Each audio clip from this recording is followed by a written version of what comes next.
প্রিয় বন্ধুরা, কেমন আছো সবাই? আজকে তোমাদের একটা ভূতের গল্প শোনাই চলো। গল্পটি বিভূতিভূষণ বন্দ্যোপাধ্যায়ের রহস্য। আমার বন্ধুর মুখে শোনা এ গল্প। বন্ধুটি বর্তমানে কলকাতার কোনো কলেজের প্রফেসর, বেশ বুদ্ধিমান, বিশেষ কোনো রকম অনুভূতির ধার ধারেন না। উগ্র বৈষয়িকতা না থাকলেও জীবনকে উপভোগ করার আগ্রহ আছে, সে কৌশলও জানা আছে। সেদিন রাত্রে ঝমঝম করে বৃষ্টি পড়ছিল, নানা রকম গল্প হচ্ছিল গরম চা ও আনুষঙ্গিক খাদ্যের সঙ্গে মজিয়ে। অবশ্যই ভূতের গল্পই হচ্ছিল। আমার বন্ধু একটা গল্প বললেন, আশ্চর্য লাগলো গল্পটা।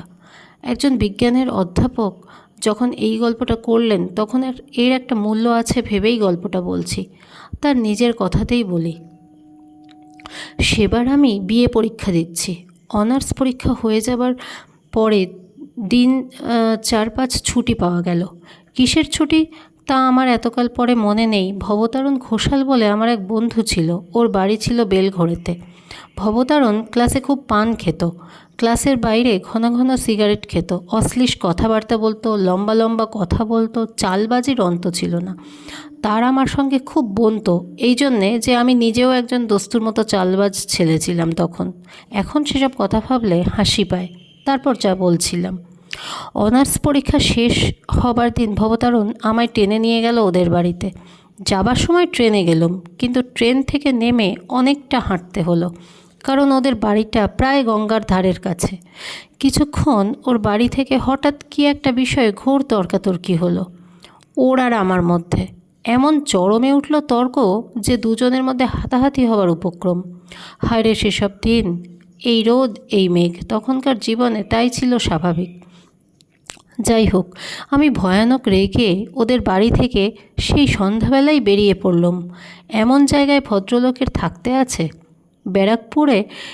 ব্যারাকপুর ট্রাঙ্ক রোড বেয়ে হনহন করে হাঁটছি কলকাতার মুখে। দিব্যি ফুটফুটে জ্যোৎস্না রাত, মাঝে মাঝে আধখানা মোটর দ্রুত বেগে চলেছে কলকাতার দিকে। সম্পূর্ণ নির্জন রাস্তা। একবার একটা মাতাল কুলি ছাড়া আর কোনো লোকের দেখা পাইনি। হঠাৎ আমার মনে হলো এতটা রাস্তা একটানা হাঁটতে পারবো না, একটু বিশ্রাম দরকার। ডাইনে বাঁয়ে চাইতে কিছু দূর গিয়ে একটা বাগান বাড়ি দেখে তার মধ্যে ঢুকে পড়লুম।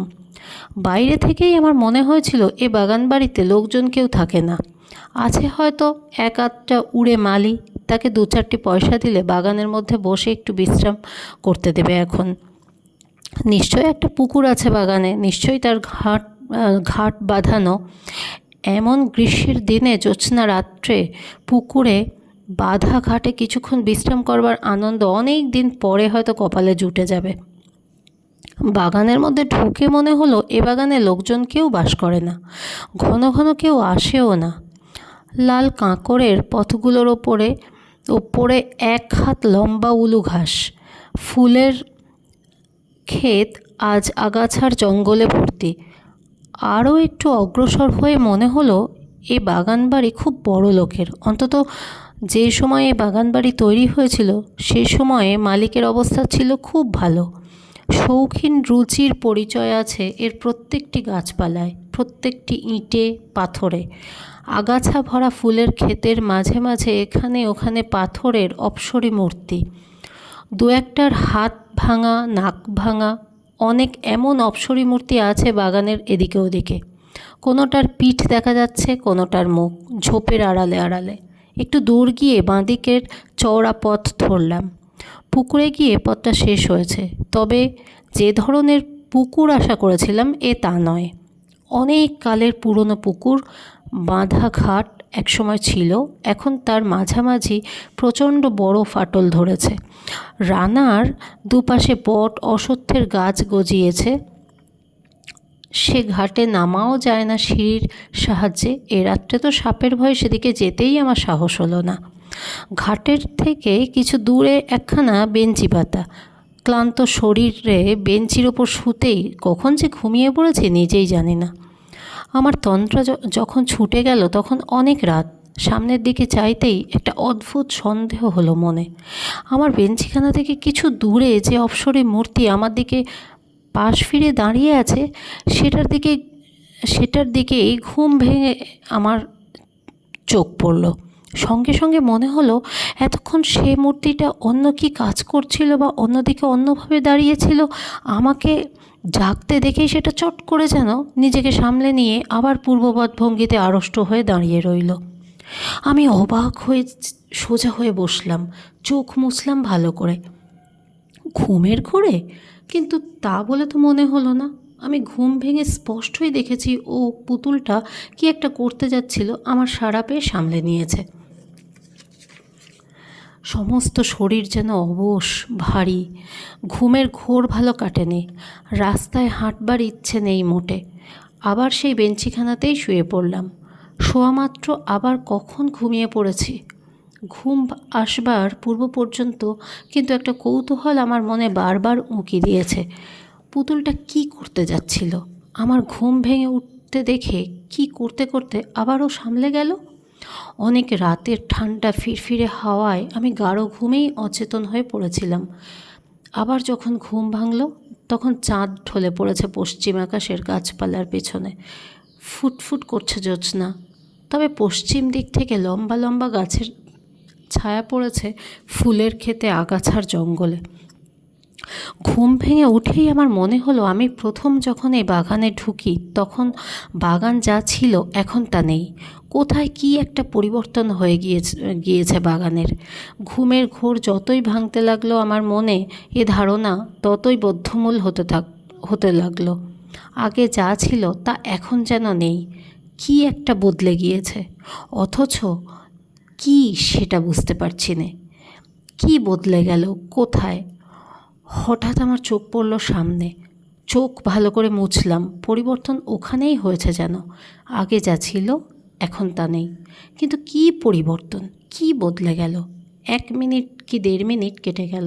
সঙ্গে সঙ্গে সারা দেহে বিদ্যুতের স্রোতের মতো বয়ে গিয়ে আমাকে সম্পূর্ণ আড়ষ্ট ও অবশ করে দিয়ে আসল সত্যটি আমার চোখের সামনে ফুটে উঠল। ওই উচ্চ বেদিটার ওপর বসানো যে সে অপ্সরী পুতুলটা কোথায় গেল? বেদিটা খালি পড়ে আছে, পুতুলটা নেই। প্রথমটা যেন বিশ্বাস হচ্ছিল না। সত্যি কি ওখানে অপ্সরী মূর্তিটা ছিল? অন্য জায়গায় ছিল হয়তো, আমি ভুল দেখেছিলাম। তা কি কখনো হয়? পাথরের অত বড় পুতুলটা গভীর রাত্রে কে নিয়ে যাবে? আমারই ভুল। কিন্তু এই অপ্সরী মূর্তিই তো অন্যদিকে চেয়ে কি একটা করতে যাচ্ছিল। আমি ঘুম ভেঙে দেখেছিলাম এই বেদিটার ওপরেই সেই পুতুলটা ছিল। না থাকলে আমি এই বেঞ্চিতে শুয়ে দেখলাম কি করে? বেশ মনে আছে, প্রথম এই বেঞ্চিতে শুয়ে পুতুলটা প্রথম আমার চোখে পড়েছিল। আমার দিকে ওর পাশ ফেরানো ছিল। এও ভাবলাম আমার মনে আছে। এ ধরনের পুতুল কি ইটালি থেকে আসে, না এদেশে তৈরি হয়? এত সব একেবারে ভুল হয়ে যাবে। কিন্তু তা যদি না হয় তবে সে অপ্সরী মূর্তিই বা যাবে কোথায়? এত রাত্রে কে উঠিয়ে নিয়ে গেল মূর্তিটা? চোরে নিয়ে গেল? তাই যদি হয়, এতকাল এই বাগানে অরক্ষিতভাবে পড়ে আছে, এতদিন কেউ চুরি করলে না, আর একজন জলজ্যান্ত মানুষ শুয়ে আছে সামনের বেঞ্চিতে, আজই চোর এসে এত বড় ভারী মূর্তিটা চুরি করে নিয়ে যাবে? না, তাও সম্ভব বলে মনে হয় না। কেন জানি না আমার কেমন ভয় হলো। গা ছমছম করতে লাগলো। রাত আর বেশি নেই, এ বাগানে আর শুয়ে থাকার দরকার নেই। আস্তে আস্তে কলকাতামুখো হাঁটা দিই। যেমন এ কথা মনে আসা অমনি আমি বেঞ্চি থেকে উঠে পড়লাম। পুকুরের ঘাটে নেমে চোখে মুখে জল দিয়ে নেব, ঘাটের দিকে যাচ্ছি, এমন সময় আবার অবাক হয়ে দাঁড়িয়ে রইলাম। বাঁধা ঘাটের ঠিক ওপরেই আমলকি তলায় যে স্ট্যাচুটা ছিল সেটাই বা কই? সেটার হাত ভাঙা ছিল বলে আরও বেশি করে আমার দৃষ্টি আকর্ষণ করেছিল। ওই তো তার শূন্যবেদিটা পড়ে আছে। মনে কেমন সন্দেহ হলো। বাগানের চারিদিকে চেয়ে চেয়ে দেখলুম কত পুতুল ছিল এখানে ওখানে, বনের ঝোপের মধ্যে, আড়ালে আড়ালে। সাদা পাথরের পুতুলগুলো ফুটফুটে জ্যোৎস্নায় ঝকঝক করছিল। এখনও তেমনি সাদা জ্যোৎস্না বাগানের সর্বত্র। কিন্তু কই সে অপ্সরী পুতুলগুলো? একটাও তো নেই।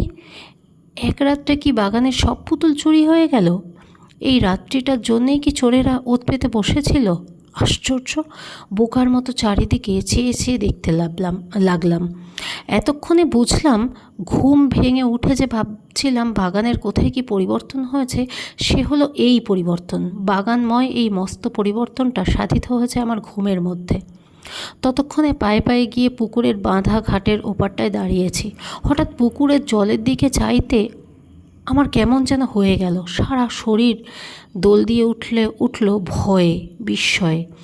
বাগানের সব অপ্সরী পুতুলগুলো জলে নেমে সাঁতার দিচ্ছে, দিব্যি সাঁতার দিচ্ছে, এপার ওপার যাচ্ছে। কিন্তু একটা জিনিস আমি স্পষ্ট দেখলাম, সেগুলো জীবন্ত হয়ে ওঠেনি, আড়ষ্টভাবেই পুতুল রূপেই সাঁতার দিচ্ছে। এইখানে আমাদের মধ্যে বন্ধুকে কে প্রশ্ন করলে, আপনি স্পষ্টভাবেই দেখতে পেলেন? অধ্যাপক বন্ধুটি আমাদের মুখের দিকে চেয়ে বললেন, অনেক দিনের কথা হয়ে গেল বটে, কিন্তু আমি আজও ভুলিনি সে রাত্রের কথা। সে দৃশ্য আজও দেখছি চোখের সামনে। মাঝে মাঝে যেন দেখি। বিশ্বাস করা না করা অবশ্যই আপনাদের ইচ্ছে, আমি কাউকে বলিও নি বিশ্বাস করতে। আমি বললাম, সিদ্ধি খেয়েছিলেন বন্ধুর বাড়ি বেলঘড়েতে? বা আমি ওসব ছুঁতাম না তখন, এখনও তাই, বিশ্বাস করুন এ কথাটা। সকলে রুদ্ধ নিঃশ্বাসে শুনছিলাম। আমরা বললাম, তারপর? বন্ধু বলতে আরম্ভ করলেন আবার। তারপর চুপ করে দাঁড়িয়ে রইলাম, এক দৃষ্টে সেদিকে চেয়ে। আমার মনে হলো আমি পাগল হয়ে গিয়েছি, কিংবা আমার কোনো শক্ত রোগ হয়েছে। যা দেখছি সব কী বেশ এমন আছে। পশ্চিম দিকে পাঁচিলের গায়ে একটা তাল কি নারকেল গাছ ছিল। চাঁদ তখন গাছটার ঝাঁকড়া মাথার ঠিক আড়ালে। সে ছবিটা বেশ মনে আছে আমার। আবার তখনই চোখ নামিয়ে পুকুরের দিকে চাইলাম, সেখানেই সেই অদ্ভুত, অবিশ্বাস্য, অস্বাভাবিক দৃশ্য। সব সাদা সাদা বড় মর্মর মূর্তিগুলো জীবন্তের মতো জলকেলি করছে পুকুরের জলে। আমার মাথা ঘুরে গেল যেন। নিজের ওপর কেমন একটা অবিশ্বাস হলো। সেখান থেকে মারলাম টেনে ছুট, একেবারে সোজা দৌড়। ফটকের কাছে এসে যখন পৌঁছেছি, তখন আমার মনে হলো, অবশ্যই হলপ করে বলতে পারবো না সত্যি কি না, তবে আমার মনে হলো যেন অনেকগুলো মেয়ে খিলখিল করে একসাথে হেসে উঠল। হাসির একটি ঢেউ যেন আমার কানে এসে পৌঁছলো। পরক্ষণেই আমি একেবারে ব্যারাকপুর ট্রাঙ্ক রোডের ওপরে এসে পড়লাম। এবার আপনারা যেন প্রশ্ন করবেন, তা আমি জানি। সেখানে আর আমি গিয়েছিলাম কি না? পরদিনই গিয়েছিলাম, একা নয়, 3টি বন্ধু সঙ্গে করে। গিয়ে দেখলাম পুরনো ভাঙা বাগান বাড়ি, আগাছার জঙ্গলে ভরা ফুলের ক্ষেত, কতকগুলো হাত ভাঙা নাক ভাঙা অপ্সরী পুতুল এদিকে ওদিকে বনে জঙ্গলের আড়ালে পাথরের বেদির উপর দাঁড় করানো। কোথাও অস্বাভাবিকতার কোনো চিহ্ন নেই। হঠাৎ আমার এক বন্ধু আমাকে ডাক দিল। ঘাটের ওপরে আমলকি তলায় যে হাত ভাঙা পুতুলটা দাঁড়িয়ে আছে, একটা মোটা বিছুটিলতা মাটি থেকে গজিয়ে ওঠা, সেটার দুখানা পা আষ্টে পৃষ্ঠে জড়িয়ে রেখেছে। অন্তত 1 বছরের পুরনো লতা। গত বর্ষায় এ বিছুটিলতা গজিয়ে উঠেছিল এমনও মনে হয়। লতাটার কোথাও ছেঁড়া নেই, ভালো করে পরীক্ষা করে দেখা গেল। অথচ আমি হলপ করে বলতে পারি এ পুতুলটাও কাল জলে নেমেছিল। অন্তত ও বেদিটা আমি কাল খালি দেখেছি। এই ঘাটের ধারেই তো কতক্ষণ দাঁড়িয়েছিলাম। বন্ধুরা বললেন, তাহলে বিছুটি লতাটা এমন থাকে কি করে? এই জড়ানো তো 1 বছরের জড়ানো, রাতারাতি গাছটা গজায়নি। ওদের যুক্তি অকাট্য। কী উত্তর দেব ওদের? আমার নিজেরই যখন ক্রমশ অবিশ্বাস হচ্ছে আমার নিজের ওপর। বন্ধুরা, গল্পটা এতটুকুই ছিল। আশা করি তোমাদের ভালো লেগেছে। আর তোমাদের যদি ভালো লাগে তো প্লিজ আমার চ্যানেলটা একটু সাবস্ক্রাইব করে দিও, লাইক শেয়ার করে দিও। ভালো থেকো সবাই।